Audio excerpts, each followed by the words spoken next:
Hi, my name is Jason and this is my vlog called Living with CMT. I hope you enjoy. Hi folks, this is my latest 1000 piece jigsaw. As you can see, I did it over the last few days. I love it actually. It's really colourful, as you can see. It's got, each letter's on different colour background. It was a really pleasant one to do because of all the different colours and the different tones. The other good thing about it is it actually came in a tube, not a box, as you can see. If anybody's interested in it, it's actually from the works and it costs £5. But yeah, that's my latest 1000 piece jigsaw. Again, goodbye CMT. Hello folks, it's Friday evening. I'm just in the living room, and the other day on my vlog I was asked what's the stick that I use, and this is the one I use, as you can see. I did originally have a normal grip handle, but it was no good to me whatsoever. My hand kept twisting and bending and falling off it. I've also got the wrist support on it for me, because obviously I haven't got enough support in my arm and wrist. Like I say, it's got a good grip on it. The only trouble is, in the summer, it does get hot, and it does get very sweaty. So, I'd recommend, if you're going to get this, to get either one of these type of gloves. Now, this one I bought from Home Bargains. Now, it's only cheap. I think it was something like £2.99. Now, it's okay, but it does make your hands sweat, and as you can see, it does rip quite easily. I only had this for about 3 months, and it ripped really bad, and it ended up giving me blisters on my hands. So that one I wouldn't really go for.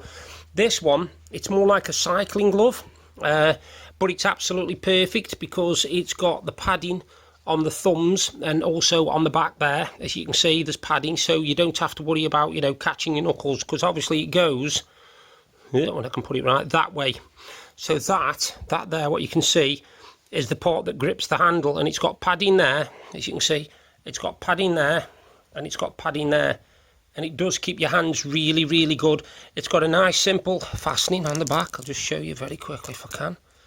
There. And the hand just slides in there. It's nice and simple fit, the old fingers job, and then all you do is you tighten it wherever you want it, like that. And it's really, really good. The only problem I have with it is getting it off. It's not as easy to get off, but it's worth it because I've not had any blisters, no rubbing, no nothing with that. So that's been a godsend. So, like I said, I was asked the other day what stick I used, and that's the stick. And it's done me brilliant, to be perfectly honest with you. But I would recommend having the one with the hand grip, because if you don't get the one with the hand grip, your hand, if it's like mine, if your wrist's weak, you do tend to bend your wrist over. So I'll just give an example actually. It's easier. If you are holding on to something or trying to grip something, your wrist has a tendency to bend outwards. This particular handle, let me just show you. It prevents that from happening because you can put your hand on it and your wrist can't actually bend anywhere because you're gripping the handle, as you can see. So I would definitely recommend that one. And that is the walking frame I use, and also the gloves.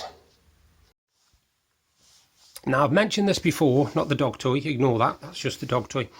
These are brilliant. If you've got a mobile phone like me, a touchscreen mobile phone, and you can't really grip very well, which I can't, buy one of these. It's called a pop socket, and it basically comes flattened down, and what you basically do is it attaches to the back of your camera, your phone, and it means that when you're holding your phone, you can hold it like that without dropping it, because it will stay attached. They are really, really strong. I've held mine when I've been on the fronts, when I've been in town, everywhere, and it's never ever dropped off at all. So I would also recommend one of those. It's called a pop socket. You can go on Wish, you can pick them up for next to nothing. There's hundreds of designs, so obviously I'm a Liverpool fan, so I got a Liverpool one, but there's absolutely hundreds and thousands of designs, and they literally just add adhesive straight onto the back of your phone, and once it's on there, it's on there. It doesn't move, it doesn't fall off, it doesn't slide, and it has been a real godsend to me because I used to drop my phone all the time, and this literally prevents you from dropping your phone because your fingers go around it and you haven't actually got to hold on to the screen, which I'm doing now precariously, but in case you're wondering how I'm managing, I've got it balanced on my knee. So that's another thing I would recommend, and it's called a pop socket.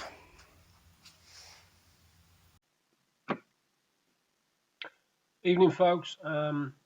As you can see from the first videos I did, I've obviously done another achievement. I managed to get another 1,000-piece jigsaw done, and my fingers are in pieces, shall we say. But it's still a plus. I still put it down as an achievement. I don't care. I still put it down as an achievement. Yeah, I was asked the other day on my vlog what stick I use. So I did that little video, what you've just seen, showing which stick I've got and the gloves I use. Um, I'll also do one for those new people to me vlog, showing me calipers and stuff, because people have got, they call them AFOs. In this country, we've got calipers. I haven't actually been given AFOs, I've been given calipers. And the good thing about them is they give you a bit of security, because before, when I didn't have my calipers, I was stumbling all over the place, tripping and falling. And it got to the point where I knew I needed something, but I was a bit stubborn. And in the end, I just swallowed my pride. Went to see the specialist people about the footwear, and they got me my calipers. And to be honest with you, I wear them every time I go out now, every time without fail. My legs are that bad now that I do need them every single time I go out, which is annoying, but there's not really a lot I can do about it. Like I said, on a lighter note, went to the optician yesterday, and the good news is my eyes, nothing wrong. They're absolutely, well, nothing wrong. I don't mean that. What I meant is they haven't got any worse. They're still good, and they're still as good as they can be. I'm having to use this quite a lot more now, the old eye drops. I'm having to have it in 2, 3, maybe 4 times a day, because my eyes are so dry, especially my left eye. He's going to, the optician is getting in touch with the hospital, who might need to do some tests on me to find out why my left eye keeps drooping and closing on its own. Even it can happen any time in the daytime. As soon as I get up, 3 hours after I get up, it doesn't matter. Because a lot of people I know, as they get tired throughout the day, their eye starts drooping, but mine literally starts drooping whenever it wants, which is a bit of a pain in the backside. I was talking to somebody today, I'm not going to say any names or anything, but they were telling me that they've had a letter from the DLA, PIP, DWP, to say that they've got a compliance interview. Because, and I spoke to this person about it, and I hadn't got a clue what one was. I'd never heard of one. So I looked it up on the internet, and apparently a compliance interview is when they need to check that you're on the right benefits and that you're getting paid the right amount of money. Now, that sounds like a really cool idea, until you read that usually when they do a compliance interview, it's because they've heard rumours or somebody's reported that you've been doing something you shouldn't be doing while you've been on benefits. Well, this person, that does not apply to at all in any way, shape or form, because they are 10 times worse than me. And I know for a fact that they don't do anything like whatever they're going to suggest, because they don't. They literally live their lives and try and enjoy as much of the life as they can, but they don't go out bungee jumping or rock climbing or nothing like that. You know, so, and I looked up on these compliance interviews, and apparently, if, say, you fell out with somebody, let's say you fell out with a disabled person, could be over anything, gardening, hedges, whatever, and you want to get your own back on them, you can actually ring up the social anonymously and report them, right? Now, it doesn't have to be any basis on your report. As soon as you report the person, they start taking notice then, and they're in charge of doing surveillance on you. Well, obviously, don't get me wrong, if you're doing something wrong, if you're doing something like working when you shouldn't, or you are seen carrying paving slabs when you're supposed to have a bad back, then yeah, I can understand them coming in and cracking down on that, because that's the kind of thing, like I said, that stops us getting the benefits we're entitled to. But I remember a while ago, my sister Paula, she was actually called in, and one of the things that she faced charge for was because she was seen shopping. That was it, shopping. Now, she had a trolley at the time, and she was leaning on the trolley and pushing the trolley around the store, but they still saw that she could go shopping. We come down to it again, don't we? We come down to this fact that they want disabled people to do nothing. They don't want us to do anything. They want us to sit there and sit there and sit there some more. And I'm sorry, but not going to happen. Not going to happen. I'm sorry, but we want a bit of a life. You know, us disabled people, we want to be recognised as being disabled. Of course we do, because that's what, you know, getting PIP and stuff. If you're not recognised as being disabled, you're not going to get your benefits. It's as simple as that. But we also want to be treated with a bit of respect, a bit of dignity. You know, we don't. None of us disabled people turn around and say, "I am incapable of doing anything." Right? I have never turned around and said, "I cannot do anything." I haven't. I've never done that. I'm limited in what I can do with my daily activities by a mile, a massive mile. And I'm finding out more and more things each day that I can no longer do. But I've still got the ability to do some stuff. So let me keep my dignity and at least do some stuff. Don't tell me that I can't do anything, otherwise my benefits will stop, because that's just ridiculous. That's just ridiculous. I'm sorry. I mean, I've seen disabled people climb mountains and do rock climbing and do canoeing and do all sorts of stuff because they can. I'm not able to. We're not able to. When you've got CMT, it restricts you a lot more than a lot of more serious illnesses, if you know what I mean. When you've got CMT, your body says, I will control what you can do and what you can't do.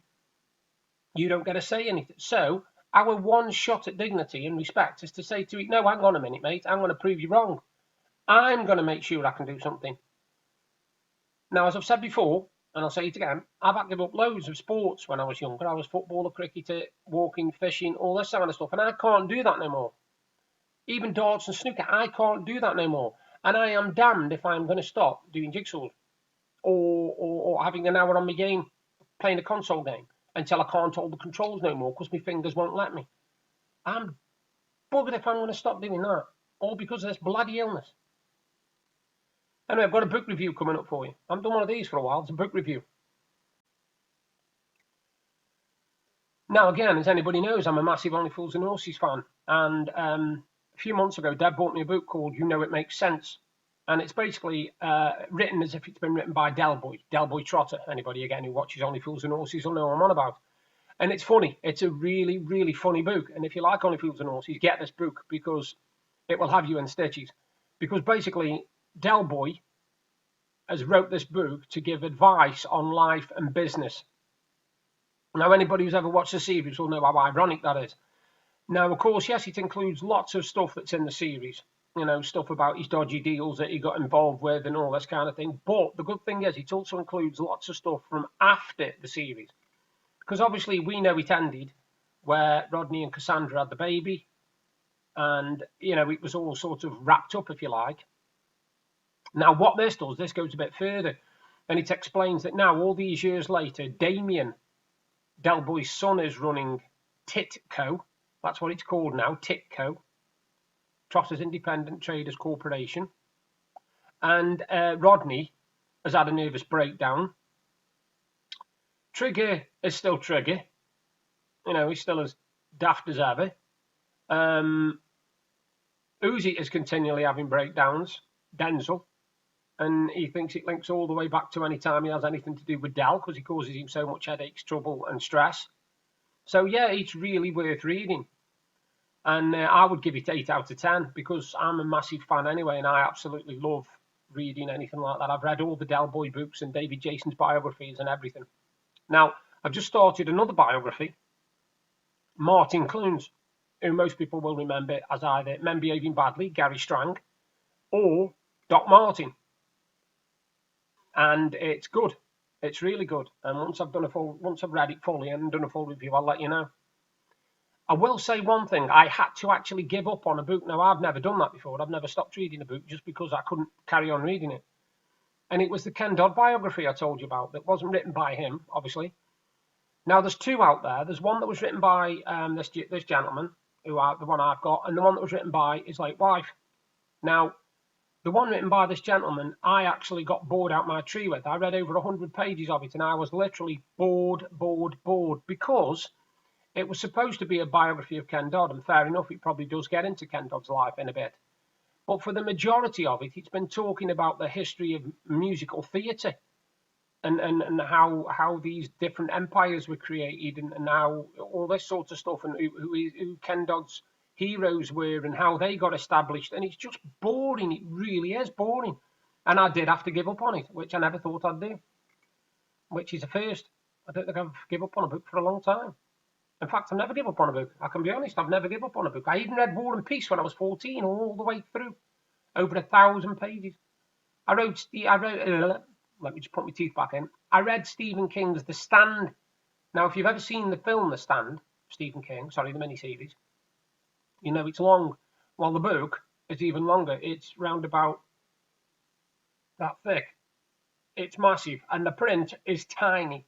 And I used to read books like that, so you know I'm no stranger to reading 8-page description of a house and all this. But this just literally bored me silly, and I couldn't read anymore. Whereas this Martin Clunes one, I'm enjoying it that much. I've read 65 pages in 2 days, and the Del Boy one, you know it makes sense. I actually completed that in 3 days of just reading it last thing at night. I would read more, but at the moment I've got hardback books. Now, as anybody knows, again with CMT, very difficult to hold in bed. So what I tend to do is I've got a grip like that over the book, and I'm trying to read it, and then this arm will go painful, so I'll use this arm, and then I have to pack in, because there's no way I can physically hold the book. My fingers, my thumbs, my fingers won't grip it to nothing, so I have to give up. But again, I'm buggered if I'm going to give up reading. I enjoy it too much. I've got a Kindle, don't get me wrong, and my Kindle is ideal for when I want to go with transport and take something with me. But if I can, I love to collect books, hardback books. I mean, one day I will show you my collection of graphic novels, which is astounding. There's over 100. And I haven't opened any of them yet, believe it or not. But I want to open them, but I don't. You know what I mean? It's one of them. I do. But yeah, so that's my video done for the day. I'm hoping to do another one soon. And I hope that I helped out with my reviews of the stick, the glove, and the pop socket. And I hope that, you know, we help you to make your mind up about what to buy. Bye for now. Hi, I hope you enjoyed the vlog, and if you did, please give me a thumbs up and a like. Thank you very much. And if you like what you saw, you can subscribe by clicking there. And if you want to see what I did yesterday, you've just got to click up there. Bye for now.